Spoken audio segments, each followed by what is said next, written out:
Hello everyone, आप सभी का एबीएस क्लासेस बीएसटी पर स्वागत करते हैं। परसेंटेज का हम अगला क्लास लेकर आपके सामने में हाजिर हैं, ठीक है।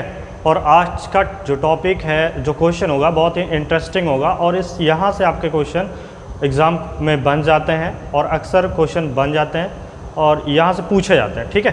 तो आगे समझते हैं कि आज का जो क्वेश्चन है, यहाँ पे क्वेश्चन को मैंने 4 क्वेश्चन लगातार यहाँ पे मेंशन कर दिया है, ठीक।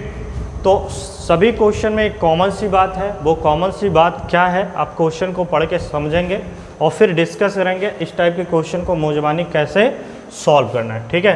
तो ध्यान से आप देखिए, लिखा हुआ एक श्रमिक, ठीक है। देखिए, एक श्रमिक की मजदूरी 40% घटाकर पुनः 40% बढ़ा दी जाती है, तो श्रमिक की मजदूरी में क्या प्रतिशत परिवर्तन होगा, मतलब कितने परसेंट घटेगा, बढ़ेगा या क्या होगा, ये चीज़ आपसे पूछा गया है। बातें समझ में आ रही है, ठीक है। इसी तरीके से दूसरा क्वेश्चन आपका है, एक छात्र एक संख्या में 10% क्या करता है, 10% की कमी कर देता है, फिर आगे को कह रहा है कि 10% की पुनः वृद्धि करता है, तो मूल संख्या में कितने प्रतिशत की अधिक या कम हो जाएगा, ये चीज़ आपसे पूछा गया, ठीक। और आगे के क्वेश्चन पूछेंगे तो एक फल विक्रेता अपने सामान का मूल्य 12% अधिक निर्धारित करके फिर 12% छूट दे रहा है, तो ये भी बात क्या हुई, वही बात हुई, ठीक। फिर आगे के क्वेश्चन में देखते हैं, एक नगर की जनसंख्या पहले वर्ष 20% क्या हुई, घट गई, और तथा दूसरे वर्ष पुनः 20% क्या हो रही, बढ़ रही। तो हर क्वेश्चन में एक कॉमन सी बात ये आ रही निकल कर कि जितना परसेंट बढ़ रहा है उतना ही परसेंट घट रहा है। तो इस टाइप का जो भी सौदा समझिए या जो भी परिवर्तन होता है उसमें हमेशा ही हानि होती है, मतलब इस प्रकार के सौदे में हमेशा हानि होती है। और हानि कितना होता है, x का x%, मतलब ऐसे समझिएगा, जैसे देखो इस वाले में 40 का 40% कम हो जाएगा, इस वाले में 10 का 10% कम हो जाएगा, इस वाले में 12 का 12% कम होगा और इस वाले में 20 का 20% कम हो जाएगा। तो आप जो है इसमें एक इम्पॉर्टेंट पॉइंट मेंशन कर लीजिएगा, ठीक है। इस प्रकार के सौदे में सदैव हानि होती है, ठीक है, हानि होती है। अब वो कितना होता है, x का x%, ठीक है, x का x%, जो भी होगा उतने का हानि होगा, ठीक। अब देखो पहले क्वेश्चन का सलूशन मैं आपको बताता हूँ। तो देखो, आप जब देखेंगे क्वेश्चन को ध्यान से, पहले क्वेश्चन में तो इसमें लिखा हुआ है एक श्रमिक की मजदूरी 40% घटाकर पुनः 40% बढ़ा दी गई है। तो यहाँ पे x का जो काम कर रहा है वो कौन कर रहा है, 40। तो यहाँ पे बात करेंगे 40 का 40%, यही आएगा। तो 40 गुणे 40/100 यही होगा। सोल्यूशन करोगे तो आपका कितना आ जाएगा, 4 चौके 16, यानी 16% की क्या होगी, हानि हो जाएगी। मतलब इसके जो मजदूरी है 16% की क्या हो जाएगी, कमी हो जाएगी। यहाँ पे क्या बोल देंगे, कमी हो जाएगी। बात समझे, मजदूरी है तो उसमें कम या ज़्यादा होगा तो इतने का क्या हो जाएगा, कमी हो जाएगा। बात समझ में आ गई। तो ये आपका पहले क्वेश्चन का सोल्यूशन हो गया। बात समझ में आ रही है ना, हाँ। चलिए आगे देखते हैं हम क्वेश्चन नंबर 2। तो क्वेश्चन नंबर 2 आप ध्यान से देखिए, लिखा हुआ है एक छात्र एक संख्या में 10% की कमी करके प्राप्त फल में पुनः 10%, यहाँ पे छूट गया है, पुनः 10%, यहाँ पे लिखेंगे 10% की वृद्धि कर देता है, तो प्राप्त संख्या मूल संख्या से क्या हो जाएगा। तो यहाँ पे 10 का 10%, यानी 10 गुणे 10/100। तो देखो कट के कितना आ गया, 1, तो 1% की क्या हो जाएगी, उसके संख्या में कमी आ जाएगी। क्या हो जाएगी, कमी आ जाएगी। बातें समझ में आ गई ना, ठीक है। बहुत ही आसान टॉपिक है इस टाइप के क्वेश्चन जो होते हैं। अब तीसरा देखिए, तीसरे में लिखा हुआ है एक फल विक्रेता अपने सामान का मूल्य क्रय मूल्य से 12% ज़्यादा कर देता, मतलब रेट में क्या करता है, 12% बढ़ा देता है, ठीक है। रेट क्या करता है, 12% बढ़ा देता है, अधिक निर्धारित करता है। और 12% की छूट दिया, मतलब क्या हुआ, दमवा बढ़ा के फिर क्या करा, आपको छूट दे रहे हैं। ठीक, तो इस टाइप का जो क्वेश्चन होता है वो भी क्या है, इसी पैटर्न पे तो है, एक बार क्या रहे बढ़ा रहे हैं, एक बार घटा रहे हैं। तो जब भी जितना बढ़े उतना घटे, तो इस प्रकार के सौदे में हमेशा क्या होगा, हानि होगा। और इसमें कितना हो जाएगा, 12 का 12%, यानी कितना हो गया, 12 गुणे 12 बटे में 100, तो 12 का कितना हुआ, 144 में 100 से भाग करोगे तो कितना आ जाएगा, 1.44% की क्या हो जाएगी, उसके मूल्य में मतलब हानि होगी, इतने की उसकी क्या हो जाएगी, हानि होगी। जो भी फल विक्रेता होगा इतने ही % की उसकी हानि होगी। बात समझ गए। ठीक, तो इसके बाद में ये आपका यहाँ पे तीसरा कंप्लीट होता है। चौथा मैं यहाँ पे बता देता हूँ। तो चौथा में देखिएगा, ये भी क्वेश्चन सेम टाइप का ही है। लिखा हुआ है एक नगर की जनसंख्या पहले वर्ष 20% क्या हुई, घट गई, तथा दूसरे वर्ष पुनः 20% बढ़ गई। तो ये भी तो वही है, जितना बढ़ रहा है उतना घट रहा है। तो यहाँ पे क्या हो जाएगा, 20 का 20%, यानी 20 गुणे 20 बटे 100। तो यहाँ पे आपका 00 कैंसिल कितना होगा, 2 दूना 4% की जनसंख्या में क्या आ जाएगी, कमी आ जाएगी। बातें समझ में आ गई। ठीक है, तो इसको आप जो है क्वेश्चन को नोट करके और उसके सोल्यूशन को नोट कर लीजिएगा। ठीक, तो फिर आगे हम देखते हैं। तो चलिए आगे देखते हैं हम अगले क्वेश्चन को।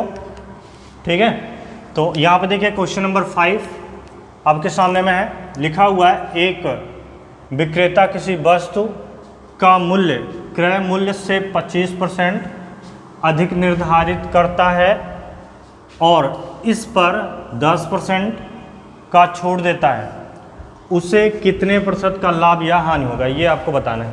ठीक, तो देखिए पहले 25% अधिक करता है, फिर क्या करता है, 10% की छूट देता है। तो आपको ये बताना है कि एटलीस्ट क्या होगा कि उसे अंततः लाभ होगा। तो लाभ होगा तो कितने % का लाभ होगा, ये बताना है। अगर हानि हो रहा है तो कितने % का हानि होगा, ये बताना है आपको। ठीक है, तो आगे आगे समझते हैं हम लोग। तो यहाँ पे देखिए मूल्य नहीं मालूम है, तो आपको मैंने बताया था कि जब नहीं मालूम होगा तो आप कितना मानोगे, 100। ठीक, तो यहाँ पे आपने 100 कर लिया और 25% ज़्यादा कर दिया, तो 25% कितना हो गया, 125 हो जाएगा। अब कह रहा है जब 125, देखो 100 से बढ़ के 125 हो गया, तो यही 125 पे क्या करना है, 10% का छूट करना है। तो 10% जब 125 का निकालोगे तो कितना आ जाएगा, 12.5 आ जाएगा ना। अरे भाई देख लो, कोई दिक्कत वाली बात नहीं। तो 12.5 का 10% कितना, सॉरी 125 का 10%, तो इसके साथ कटा, 10 से भाग करो कितना हो गया, 12.5, यानी 12.5 इसमें से क्या हो जाएगा, घट जाएगा। तो कितना बचेगा, देखिए यहाँ पे आपका होगा कितना, 5, 2 और फिर 1, तो यानी कि 112.5, यही तो आ रहा है।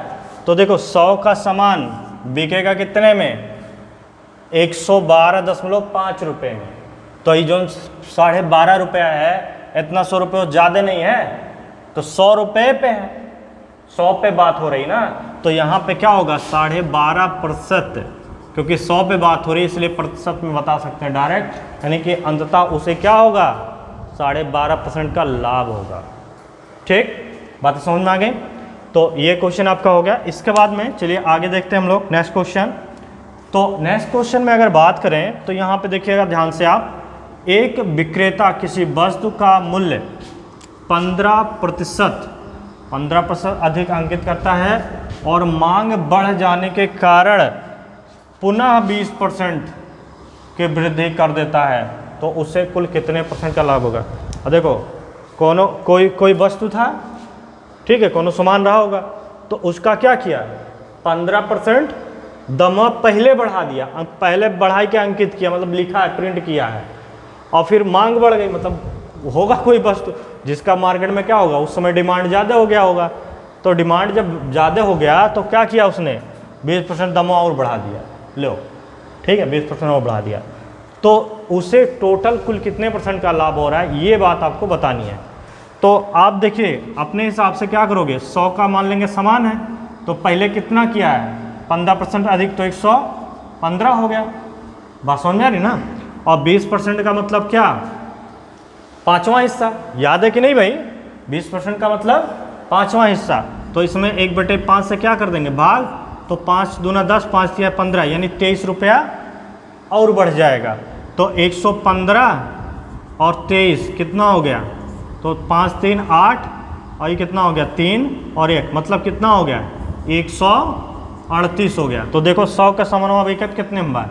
138 में, ठीक है, 138 में बिक रहा है ना, तो 100 पे कितना बढ़ा है? 38। तो 100 पे जो इधर उधर होता है, मतलब कम और ज़्यादा, वो क्या होता है? प्रतिशत में, यानी कि 38% का क्या हो जाएगा?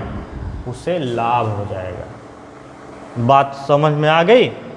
ठीक है भाई, कोई दिक्कत वाली बात है?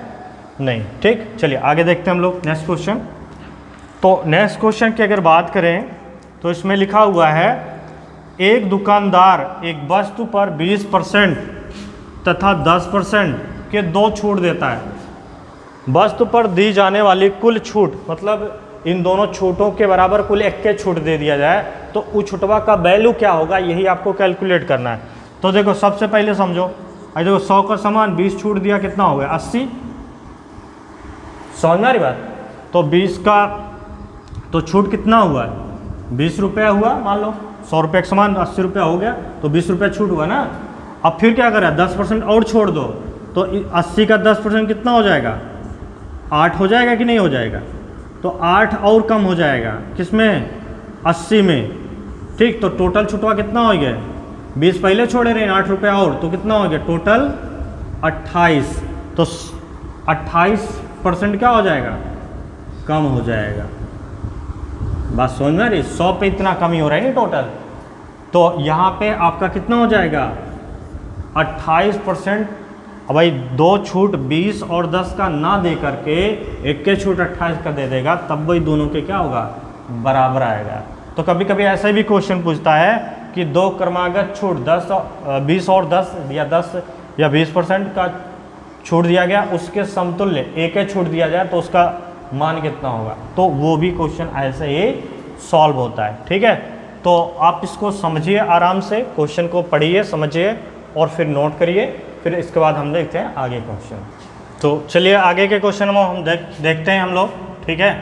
तो आगे का क्वेश्चन जो आपका पहला क्वेश्चन मतलब 8वां क्वेश्चन है, एक विक्रेता ने एक वस्तु पर क्रमशः 23% और X% के 2 बट्टे मतलब छूट दिया है, छूट प्रदान किए। ग्राहक को कुल छूट में कितना मिल रहा है? कितना मिल रहा है? 44% की छूट मिली। तो x का मान आपको बताना है, ठीक है। तो आसान क्वेश्चन है, आप ध्यान से समझिएगा। तो देखिए 100 का समान, ठीक, ध्यान से समझिए, 44 छूट दिया पहले, तो 44 अगर छूट दे दिया तो अच्छा एक काम करिए, पहले 100 पे कितने का छूट दे रहा है? 30, तो कितना हो गया? 70, ठीक है।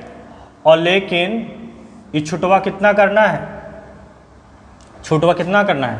44 का मतलब कितना हुआ? 64, ठीक है। इस देखो 70 के आगे 70 में से कितना घटा? 64 हुआ। 44 टोटल करना है, तो अभी 30 हुआ है, ठीक। तो कितना और है? 14। तो 14 कहाँ पे? 70 पे होगा ना कमी। भाई क्रम से छूट देने का मतलब क्या है? एक बार 100 से 70 होगा, अब 70 पे कितना छोड़े, कितना परसेंट कि कितना हो जाए? 44% का छूट हो जाए। तो टोटल उसे छुटवा देना कितना? 44 का, अब 30 पहले कर दिया तो 14 और करना पड़ेगा, और इस 14 को किस पे करना पड़ेगा? 70 पे। तो कितना हो जाएगा? 14/70, और गुणे प्रतिशत बताना तो गुणे 100। तो देखो 14 पच्चे 70 और 5 20 में 100, यानी 20% की ये x का वैल्यू कितना रहा होगा? 20%। समझ में आ गई बात? ठीक है। इसके बाद चलिए आगे देखते हैं हम लोग। कोई दिक्कत वाली बात होगी तो आप बताइएगा, एक बार आप फिर से समझ लो, ठीक, कोई प्रॉब्लम की बात नहीं है। देखो 30 और x का छूट दे रहा है, और कुल छूट कितना हो रहा है? 44 का। तो 100 पे 44 का छूट देना, टोटल छूट। तो पहले जब छूट करेगा तो कितना हो गया? 70, ठीक। तो 70 कितना कम हुआ? 30, और टोटल कितना होना है? 44। तो 14 कम पड़ रहा है ना, तो 14 कहाँ से कम होगा? 70 से। कहाँ से? इस 70 से। तो यहाँ पे 14 का 70 पे निकाल लिया परसेंट, वही आपका x का वैल्यू होगा। ठीक, चलिए आगे देखते हैं। दूसरा जो आपका लिखा हुआ है, मतलब अगला क्वेश्चन, किसी आयत की लंबाई व चौड़ाई में 30% की कमी कर दी जाए तो आयत के क्षेत्रफल में क्या परिवर्तन होगा? तो देखिए, ये भी क्वेश्चन जो होते हैं ना ऐसे ही लगते हैं। तो एक बात आपको मैं बता दूं, आयत का क्षेत्रफल तो सभी को मालूम है, आयत का जब भी नाम लिया तो दिमाग में इस टाइप का फिगर बन जाता है। तो एक ठो होता है इसका लंबाई, एक ठो होता है चौड़ाई, और क्षेत्रफल कितना होता है? a बराबर LB, मतलब लंबाई और चौड़ाई का गुणनफल। ठीक है, तो क्षेत्रफल को परिवर्तित कितने तरीके से कर सकते हैं? लंबाई बदल दो तब भी बदल जाएगा, चौड़ाई बदल दिए तब भी बदला, दोनों को बदले तो तब भी बदल गया। तो यहाँ पे क्या करा है, लंबाई और चौड़ाई दोनों में 30% क्या करना है? कमी कर देना है। कमी कर दी जाए तो क्षेत्रफल कितना कम हो जाएगा या कितना हो जाएगा, ये बात आपको पता करनी है। तो शुरू में मैंने कर लिया 100, तो पहले एक बार देखो दोनों में कम होगा तो लगातार कम होगा ना, क्रम से, लंबाई में फिर चौड़ाई में। तो 100 से कितना 30 कम कर दिया तो 70, और 70 का फिर 30% कम कर दो तो 7 त्रिक 21 हो जाएगा। तो 70 में से 21 और माइनस हो, देखिए 7 त्रिक 21, तो ये माइनस हो जाएगा, कितना बचा 9, और देखिए 7 में से 2 गया, कितना हो गया 5, तो यानी कितना हो जाएगा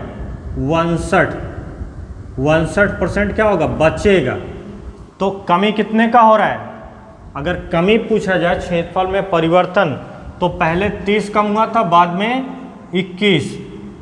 ठीक है, तो टोटल परिवर्तन कितना हो गया? 1 3 2 5। तो देखिए 51% की कमी होगा। अगर पूछेगा कि क्या परिवर्तन हुआ तो 51% की कमी होगा। अगर ये पूछे कि कितना हो जाएगा तो कितना हो जाएगा? 62। कितना हुआ? ये आपका 49 आ जाएगा, सॉरी, तो क्योंकि दोनों का टोटल 100 होना चाहिए। ठीक है, तो ये आपका कितना आ जाएगा? 49।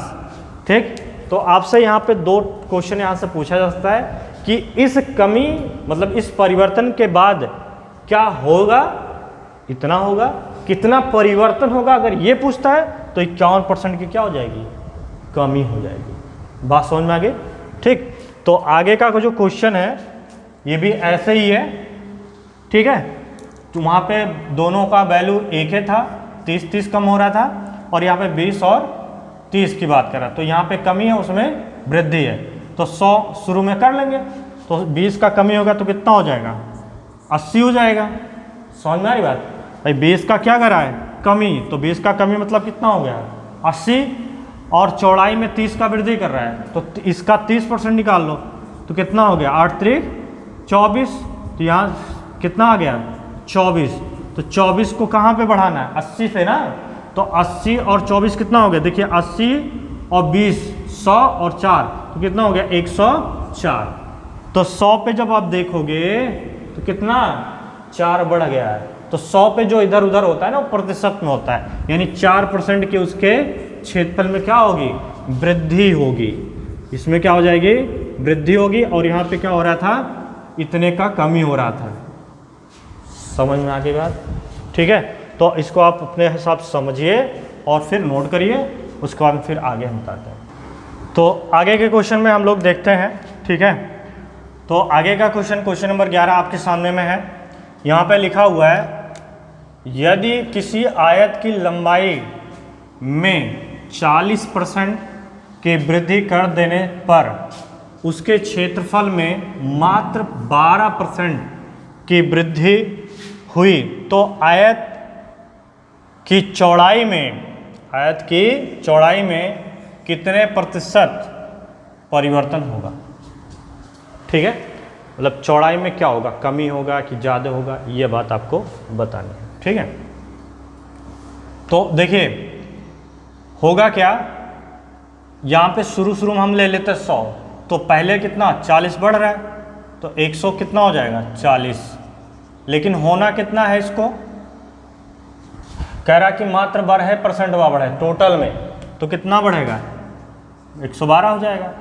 तो इसमें क्या हो रहा है? कमी हो रहा है ना भाई, कमी हो रहा है। तो कमी काहे का हो रहा है? काहे कि उसके चौड़ाइया में कुछ कम कर दिया होगा। समझ में आई बात? भाई चौड़ाई में क्या कर दिया होगा? कमी, तभी 140 से 112 पा रहा है। तो कितना कम हो रहा है? 28 का। लेकिन ये कमीवा कहाँ से हो रहा है? 140 से। तो बटे में कितना? 140, और चूंकि फिर हमें प्रतिशत बताना है तो गुणे 100। बात समझ में? ठीक। अब इसको सॉल्व कर लीजिए। देखिए एक जीरो मैंने यहाँ से कट कर दिया। 14 दूना 28, 10 दूना 20, यानी 20% की उसके क्षेत्र चौड़ाई में, किसमें? चौड़ाई में कमी किया होगा। 20% उसके चौड़ाई में क्या करेंगे? कमी। किसमें? चौड़ाई में। ठीक है, चौड़ाई में कमी करेगा, तब उसका क्षेत्रफल 40 के बजाय क्या होगा? 12% होगा। समझ में आगे बात? चलिए आगे के देखते हैं। नेक्स्ट क्वेश्चन हम लोग। तो इस नेक्स्ट क्वेश्चन में लिखा हुआ है, एक आयत की लंबाई में 60% की वृद्धि कर दी जाए तो क्षेत्रफल में कितने % की कमी की जाए कि उसके क्षेत्रफल में कोई परिवर्तन ना, मतलब उसके क्षेत्रफल को ना बदले ना। समझो? ठीक है, देखो हाँ, तो 100 से कितना? 160 होता डायरेक्टली अगर 60% बढ़ता, लेकिन उसको रहना कितना है? 100 रहना है। तो यहाँ से क्या करेगा? कमे करेगा ना। तो कम कितना हो रहा है? 60 का। और कहाँ से? 160 से। और गुणे कितना? 100, क्योंकि हमें प्रतिशत में आंसर बताना है। तो ये देखिए, इसके साथ ये कैंसिल, 2 3 6 और 2 8 16, और आपका कितना हो जाएगा? 4 दूना 8 और 4 25 में 100, तो 25 3 75। बोलिए कितना हो जाएगा? 75 बटे 2। तो 75 का आधा कितना? 37.5% की क्या हो जाएगी? उसके चौड़ाई में कमी करनी पड़ेगी। समझ में आएगा? ठीक, कोई दिक्कत नहीं। चलिए आगे देखते हैं हम लोग। अगला क्वेश्चन है क्वेश्चन नंबर 13। लिखा हुआ है, एक त्रिभुज की भुजाओं में, इसमें एक त्रिभुज की भुजाओं में 20% की कमी कर देने से त्रिभुज के क्षेत्रफल में कितने % का परिवर्तन?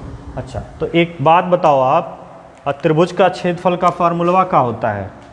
त्रिभुज के क्षेत्रफल का फार्मूला, तो area of triangle equal to half into base into height. तो ये जो फार्मूले में कांस्टेंट है ना, बोलिए इस फार्मूले में क्या है? कांस्टेंट है।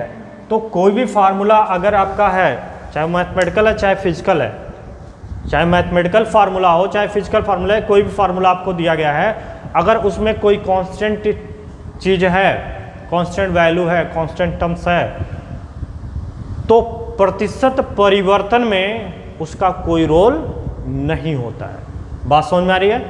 ठीक है। उसके बाद में तो ये इसको यहाँ से छोड़ देंगे, तो हमारा क्या बचेगा? आधार और ऊंचाई। तो इसका मतलब क्या हुआ कि इसके त्रिभुज के क्षेत्रफल में परिवर्तन के लिए 2 लोग जिम्मेदार हैं, एक बी और एक एच, मतलब आधार और ऊंचाई। यानी 2 बार क्या करना है? कमी कर रहे हैं ना भुजाओं में। भुजाओं मतलब क्या? आधार और ऊंचाई, ये तो भुजा होगी उसकी।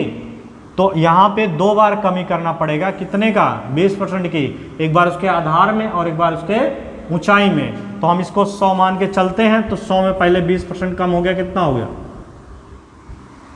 80 हो गया। ठीक है, बात समझ में आई कि नहीं? तो यहाँ पे क्या हुआ? 20% की कमी होगी। अब उसके बाद में फिर अगले में भी 20%, तो इसका 20% जब निकालोगे कितना हो जाएगा? 16। कितना हो गया? 16।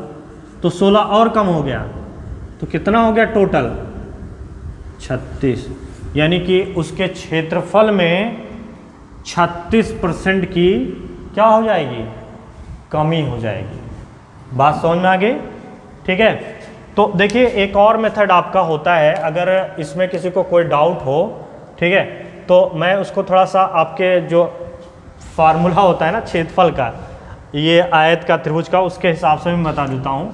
जैसे आयत का जो क्षेत्रफल होता है वो a इक्वल टू क्या होता है, लंबाई गुणे चौड़ाई। यहाँ पे लंबाई लिखा है, चौड़ाई लिखा और यहाँ पे क्षेत्रफल लिख दिया। अब देखो कुछ भी मानोगे तो थोड़ा अलग जाएगा, तो मैं यहाँ पे इसकी लंबाई को 1 मान लेता हूँ, चौड़ाई को भी 1 मान लेता हूँ, तो क्षेत्रफल क्या आएगा, लंबाई गुणे चौड़ाई, एक ही तो आएगा। अब कह रहा कि लंबाई में क्या किया, लंबाई में 40% वृद्धि, तो 1 का 40% क्या होगा, 0.4 होगा, तो 1 पॉइंट कितना हो जाएगा, वृद्धि हो रहा है इसलिए जोड़ के आ जाएगा। उसके बाद में कह रहा कि उसके क्षेत्रफल में मात्र 12%, तो 12% का मतलब 0.12, तो 0.12 इसमें क्या हो रहा है, बढ़ रहा है। तो यहाँ पे कितना है ये चीज़ हम पता कर लेते हैं। तो ये कैसे पता चलेगा, ये गुणे ये बराबर इसके होगा, बोलिए। तो यहाँ से x का वैल्यू अगर फाइंड कर लें तो ये आपका कितना हो जाएगा, 112 बटे में कितना, 140। तो इसको आप सॉल्व कर लो, ठीक है। इसको जब आप सॉल्व करेंगे तो देखिए 2 5 10 और 2 6 12 और 2 7 14, ठीक। उसके बाद में देखिए 7 ढाई 70 और 7 8 56, 10 से भाग करें कितना हो जाएगा, 0.8। तो यहाँ पे देखिए 0.8 आ रहा है, कितना आ रहा है, 0.8। तो पहले था कितना, 1, अब कितना हो गया, 0.8। तो 0.2 की कमी हुई ना, तो 1 पे 0.2 की अगर कमी हो रही है तो मैं 100 पे पूछूँ तो क्या हो जाएगा, 100 का गुणा, यानी 20% की क्या हो जाएगी, यहाँ पे कमी हो रही है। भाई देखो 1 से कितना हुआ, 0.8, तो 0.2 की कमी हुई ना, किस पे, 1 पर। अगर 100 पे बात करेंगे तो 100 से मल्टीप्लाई, तो कितना आ जाएगा, 20%। तो ऐसे भी आप कर सकते हो, ठीक है। तो कोई दिक्कत की बात नहीं, यही चीज़ यहाँ भी लगा सकते हो आप और वही चीज़ यहाँ भी लगा सकते हो।